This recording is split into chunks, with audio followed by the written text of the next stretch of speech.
Je suis à Bellagio, la plus belle ville du lac de Côme que les Italiens appellent le lac Lario. Bellagio est situé sur un promontoire au croisement des trois branches du lac de Côme. J'ai dit dans d'autres films, mais si vous ne les avez pas vus, je me répète, que le lac de Côme a la forme d'un Y à l'envers. La petite chapelle Saint-Georges. C'est en fait une église, Chiesa di San Giorgio, tout ce qu'il y a de plus modeste. L'hôtel de ville de Bellagio. Bellagio est également appelée la perle du lac et elle passe pour être la plus belle ville d'Italie. Elle n'est pas hyper pratique d'accès par la route. J'aurais dû m'arrêter à Côme et prendre le bateau. La station est connue pour deux villas dont les jardins sont prodigieux, la Villa Serbelloni et la Villa Melzi. Figurez-vous que j'ai trouvé une place de parking gratuite. J'ai le chic pour les flairer.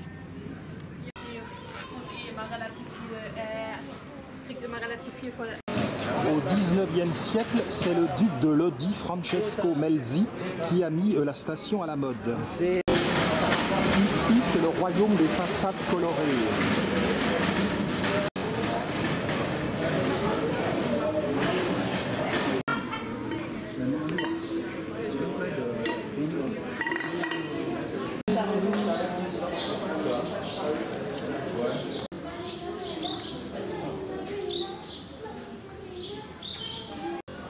Rue de la musique.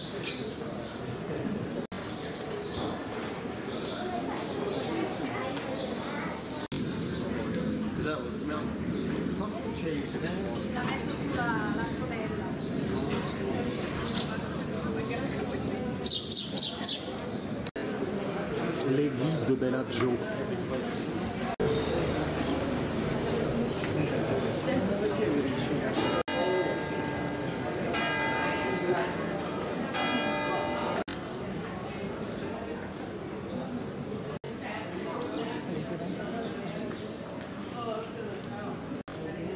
Salita Plinio. L'église Saint-Jacques, Chiesa San Giacomo, est de style romano-lombard.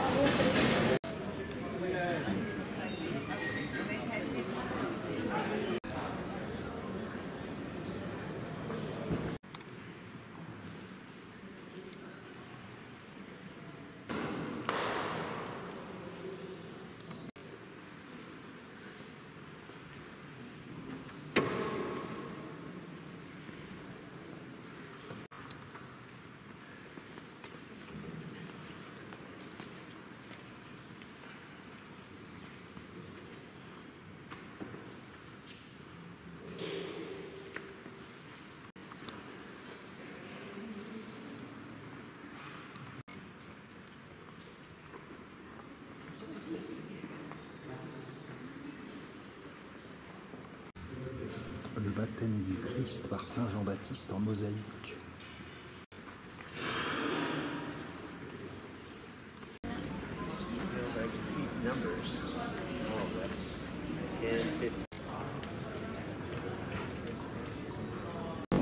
Par la Via Eugenio Vitali, il est possible d'aller voir la Punta Spartivento, c'est-à-dire la pointe du promontoire de Bellagio où la vue est magnifique.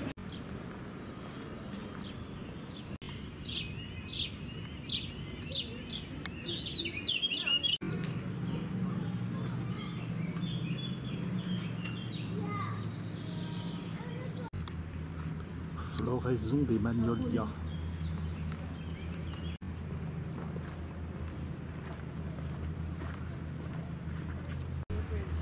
La vue sur Varenna, rive orientale du lac de Côme. En face de Varenna, rive occidentale, c'est Menaggio.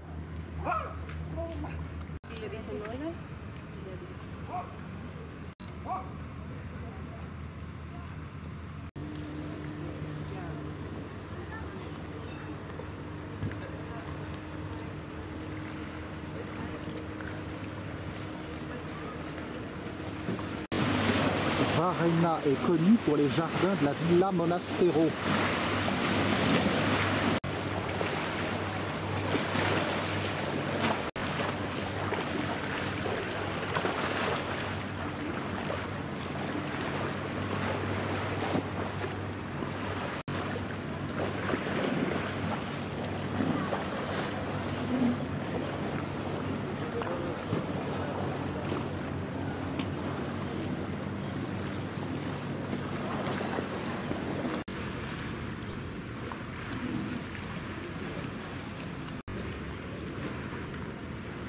Le parc de la Pointe Spartivento.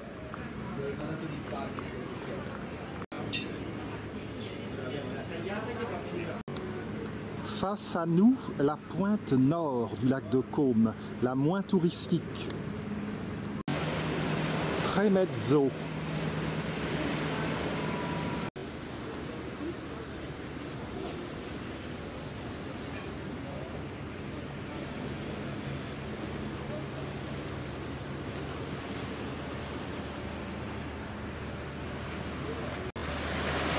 Griante. Tremezzo et son grand hôtel.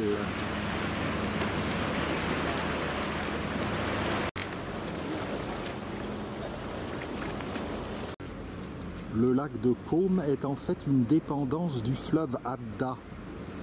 Le fleuve Adda qui vient des Alpes par la Valteline, donc s'élargit. Et donc il s'échappe par ici, par la branche de Lecco. Lecco, ville industrielle, grande ville, qui n'a pas la réputation de Côme, mais qui s'embellit. Sur la droite, en blanc, le grand hôtel Victoria à Menaggio. La Villa Monastero de Varena et ses jardins. À présent, réintégrons le cœur de Bellagio.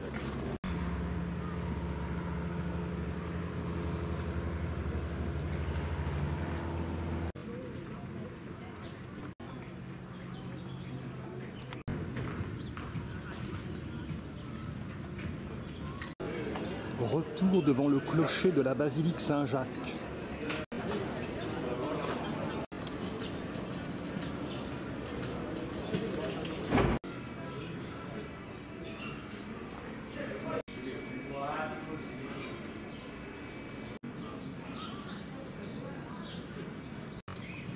Descendons vers les berges du lac.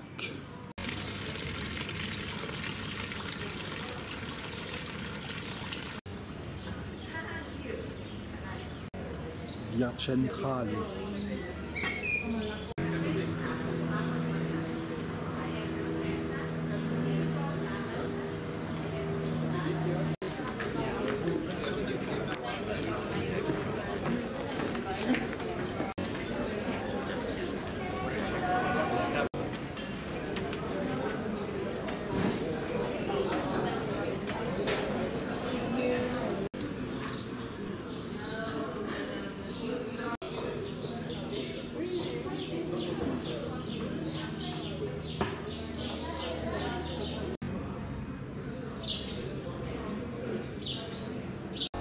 Au moins dans ces ruelles, on est au frais. Je pense que je n'aurai pas d'autre choix que de manger dans un piège à touristes.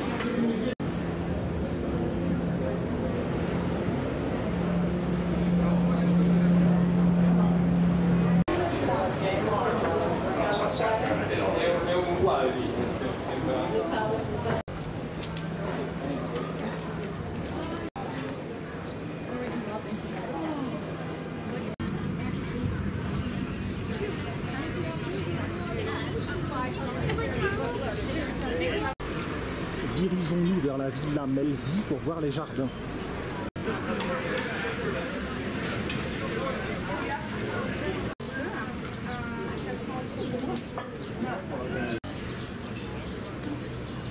On n'est jamais mieux servi que par soi-même.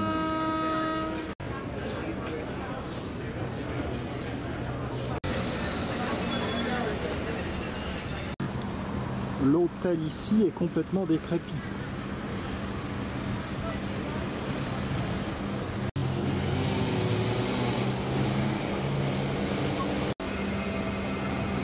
Bellagio est plus réputé que Varenna, mais je préfère Varenna.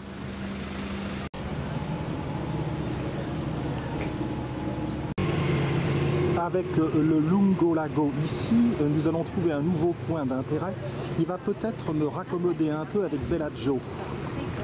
Car j'ai trouvé qu'il y a quand même un peu trop de touristes, alors que nous sommes en semaine en plus.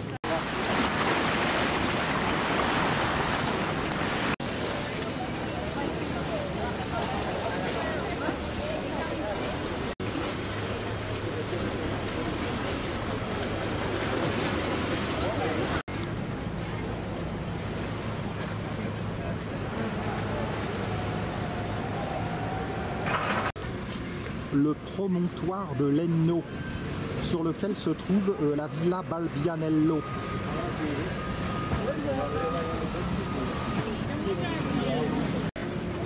Tremezzo, où l'on trouve la très belle Villa Carlotta. De beaux parterres de bégonias.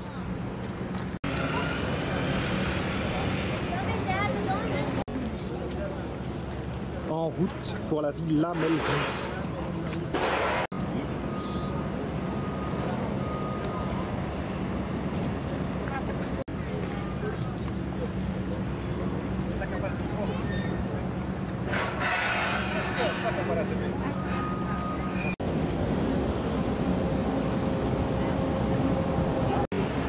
L'hôtel Décrépit est en travaux.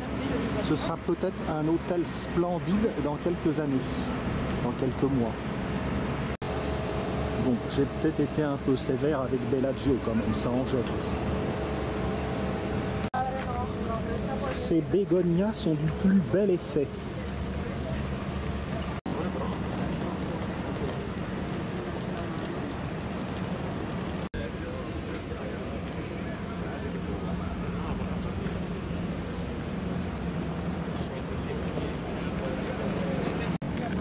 Je dois reconnaître que le Lungo Lago de Bellagio est plus beau que celui de Menaggio. Bientôt sauvé.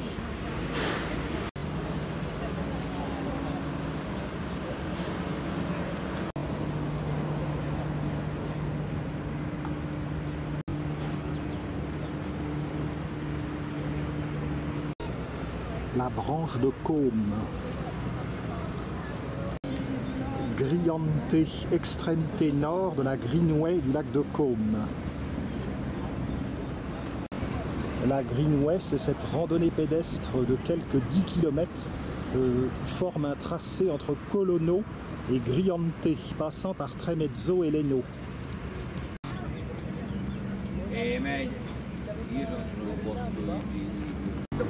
Le nord du lac de Côme vers Gravedona est assez embrumé.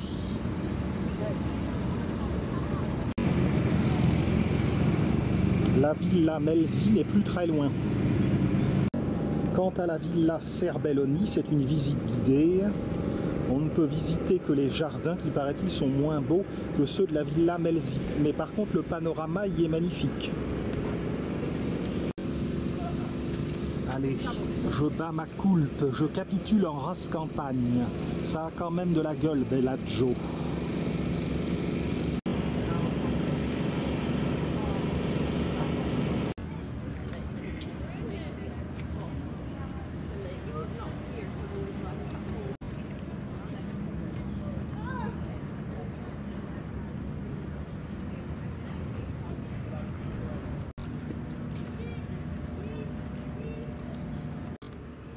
Je suis sur le bon chemin.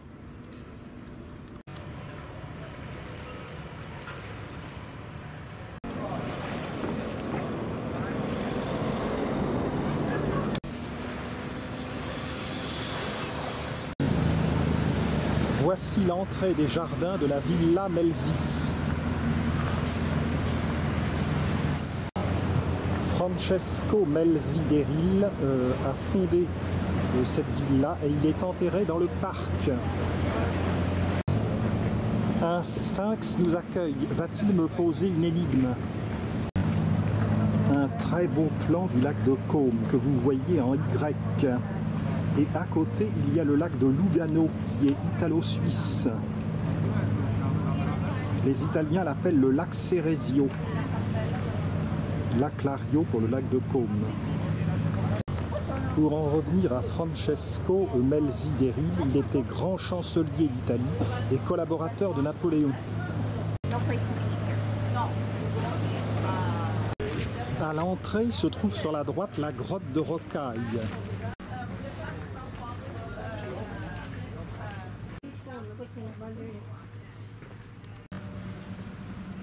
Les Rocailles ont des habitants.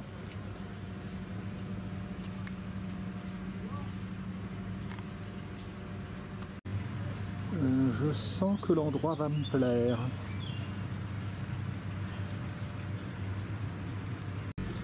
Il y a là une concentration d'acères du plus bel effet. La villa Melzi a été conçue au tout début du XIXe siècle.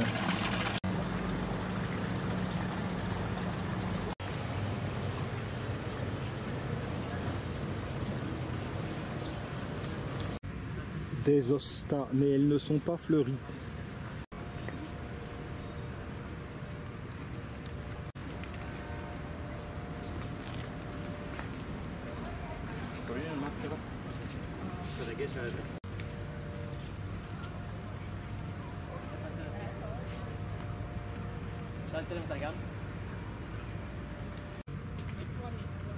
Un taxodium. No. Just one tip one on the floor. Yeah. Did you want to put it together? No. Yeah. You want the full body or half? It's fine. Whatever you want.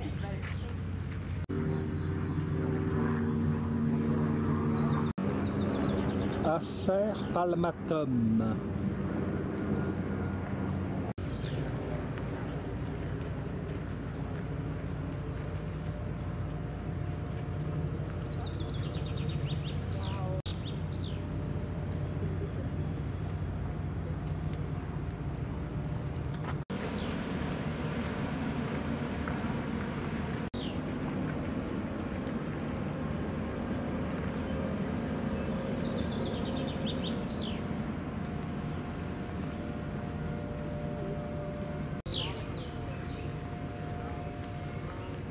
À première vue, la villa Melzi manque un peu d'endroit où s'asseoir.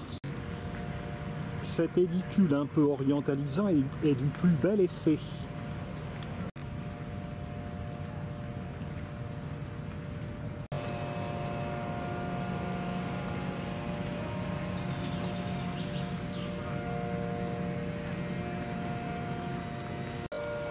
Monument à Dante et Béatrice. Il y a des sculptures dans le kiosque mauresque. Ce serait bien Marianne de Savoie, mais je n'en suis pas sûr. Car il y a également une autre dame, Joséphine Barbeau peut-être.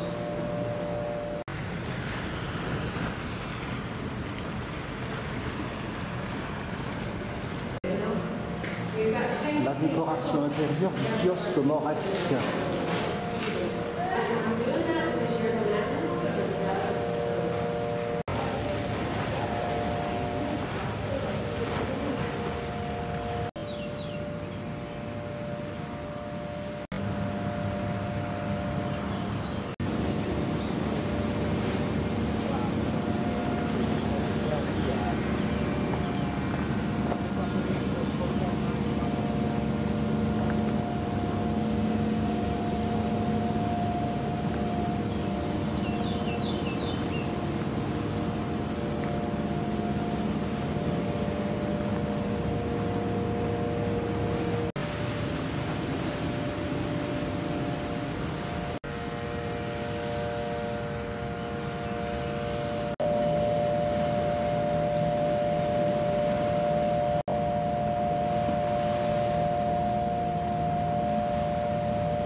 Il est malheureusement trop tard en juin pour voir fleurir ces azalées.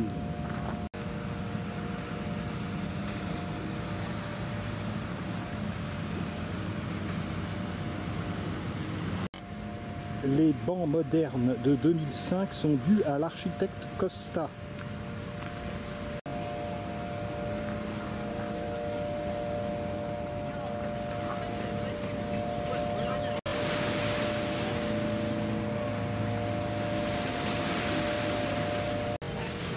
L'ombre produite par les platanes est très agréable.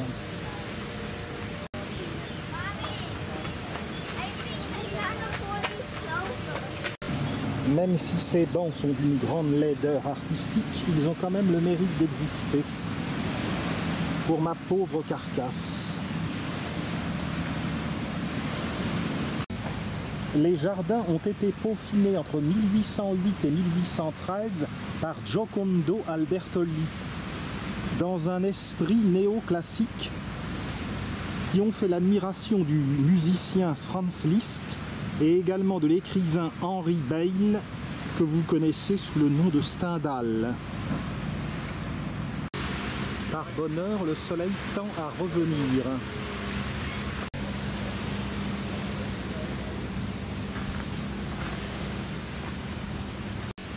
La villa Melzi où nous arrivons est privée et ne se visite pas.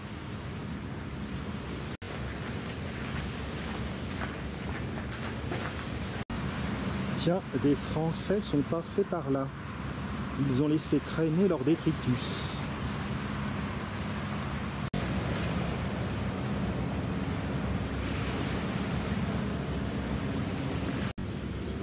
Les merveilleux cyprès là-bas, dignes de la Toscane. Oui, l'allée des platanes est vraiment superbe.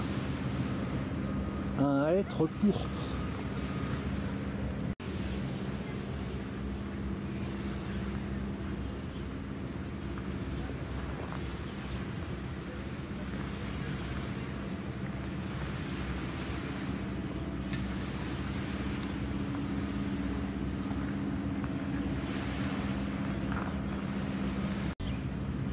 Lion de style égyptien.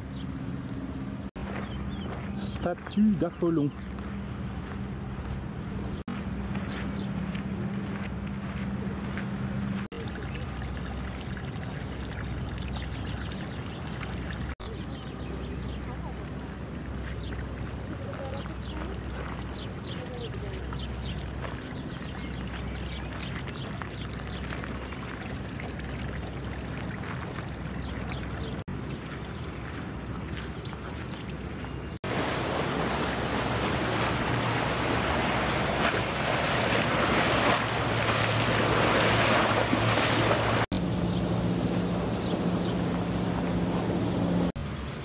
Statue de Méléagre, mais je dois reconnaître, honteux et confus, que je n'ai pas la moindre idée de qui il s'agit.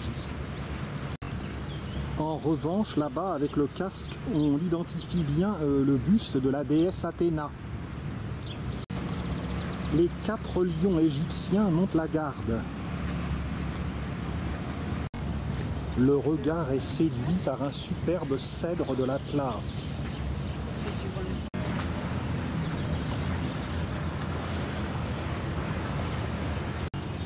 Là-bas, une bambouseraie. Buste de la déesse Rome. Buste de Vittorio Alfieri.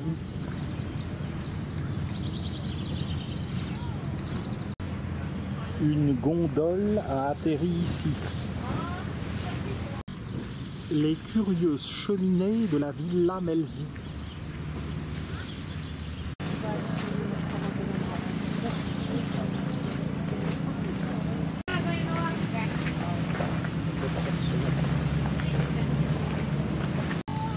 La chapelle.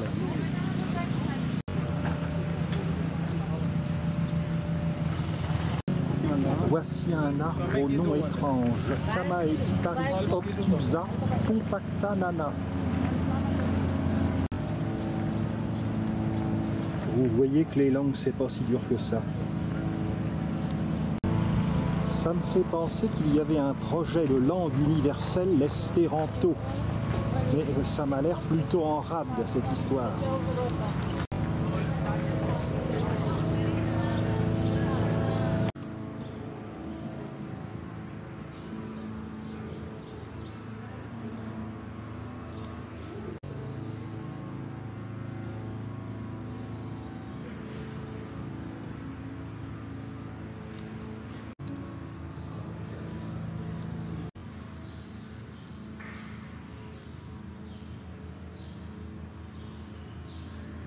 voici l'endroit où est enterré donc le duc de Lodi, Jean-François Melzideril, Giovanni Francesco Melzideril.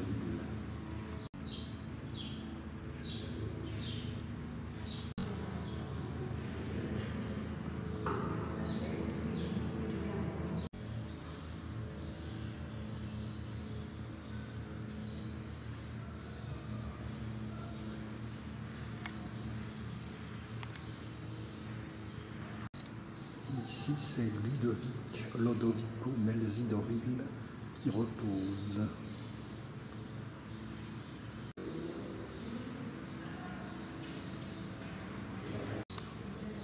Les draperies sont taillées dans le marbre.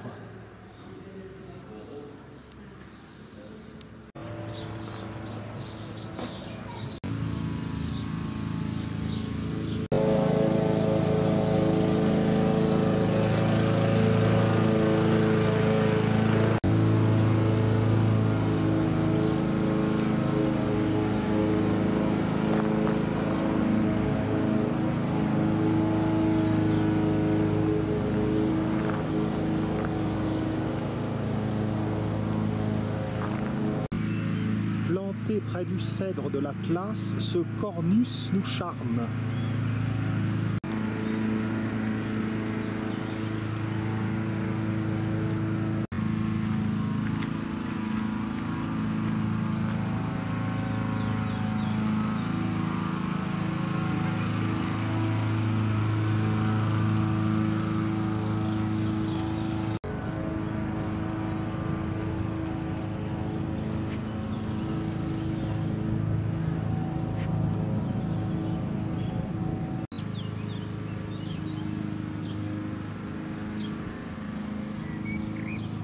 Allons voir l'orangerie.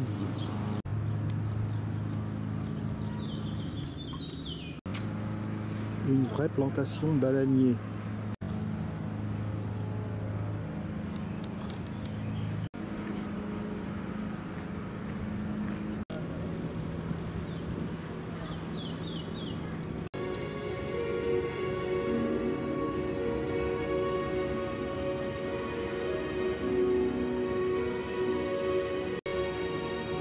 Portrait de Francesco Melzideril. Il a vécu de 1753 à 1816.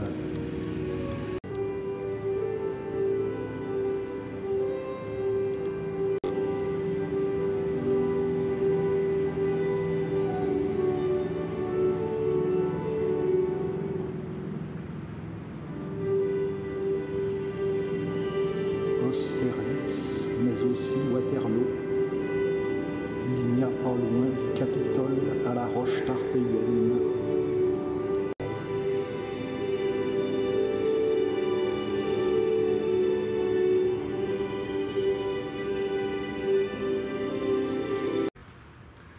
Un autre portrait du duc de Lodi. Voici Jean-François Melzideril, et c'était le neveu finalement du duc de Lodi. Le deuxième a porté le titre. Donc dans la chapelle, c'est son tombeau. Et on voit aussi le tombeau de celui-ci qui est le troisième duc de Lodi, c'est-à-dire Ludovic, avec sa femme Joséphine Barbeau. Souvenez-vous de son buste dans le kiosque mauresque.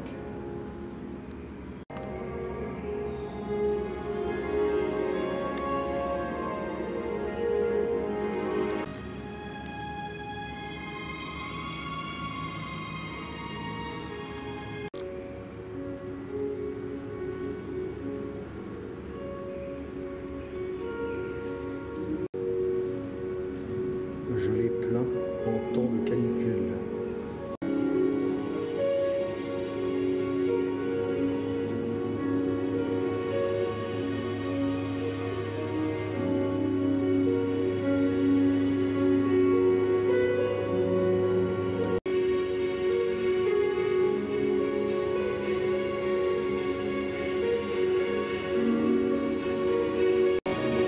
C'est donc dans les locaux de l'ancienne orangerie qu'est installé ce petit musée.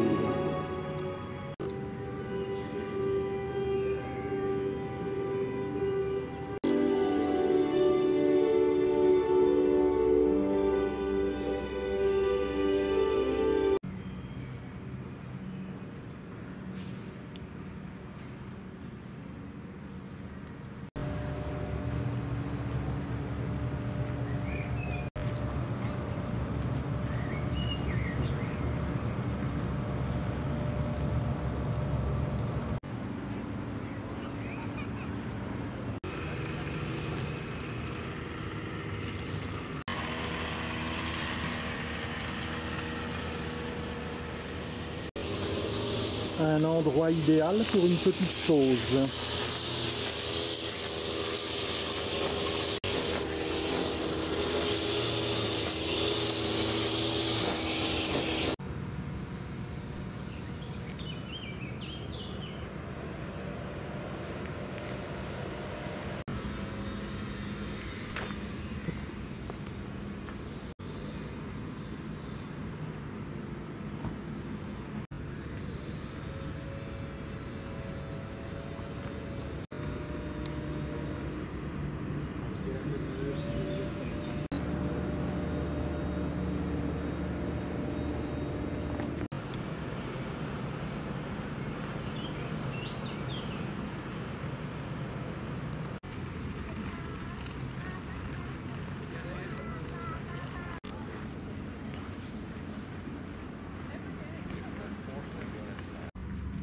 Et voilà pour la visite de cette belle Villa Melzi.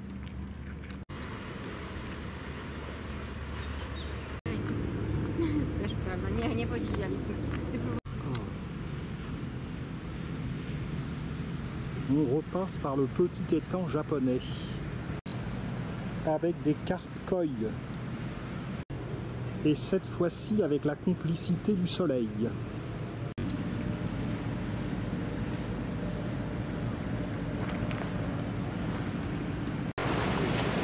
Voilà pour cette escapade à Bellagio, un bel endroit fréquenté par la Gentry et les Milanais.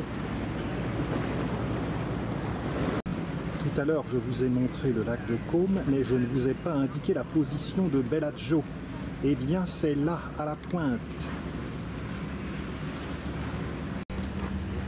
Un petit détail géographique que vous ne connaissez pas. Sur les bords du lac de Lugano, il y a une commune italienne enclavée en Suisse et elle s'appelle Campione d'Italia, un morceau d'Italie complètement entouré par la Suisse, un peu comme en France, il y a la commune espagnole de Livia dans les Pyrénées orientales, ville espagnole donc entourée par la France.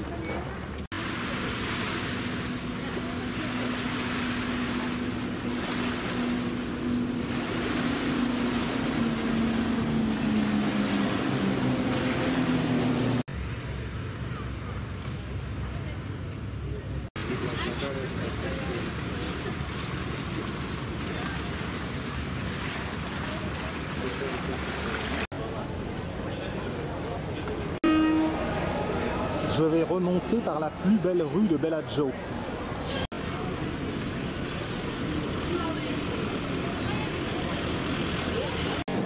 J'ai aimé la Villa Melzi, mais de toutes les stations que j'ai pu voir sur les bords du lac de Côme, c'est Varenna qui l'emporte pour moi.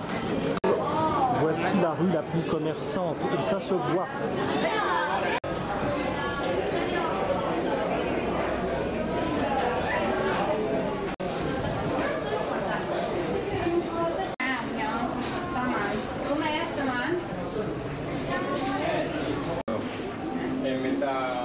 Only fresh pasta.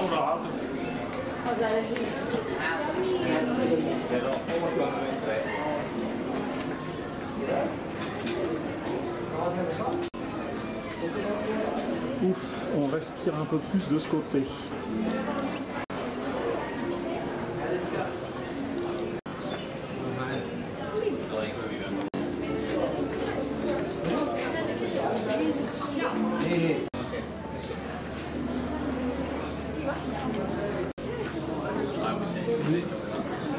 Il faut avouer que la rue est jolie.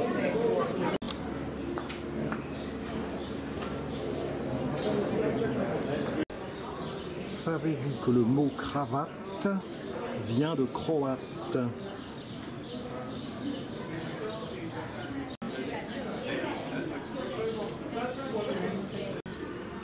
Un rien habillé.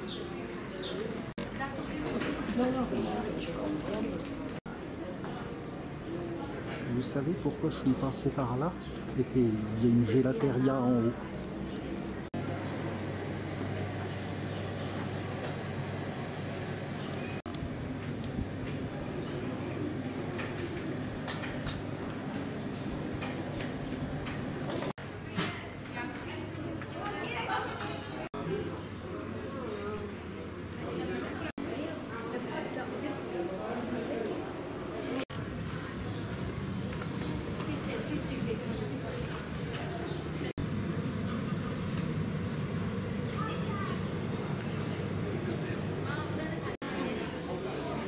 Voilà pour la visite de Bellagio, incontestablement jolie, mais je suis plus sensible à des petits villages tranquilles, échappant au grand tourisme.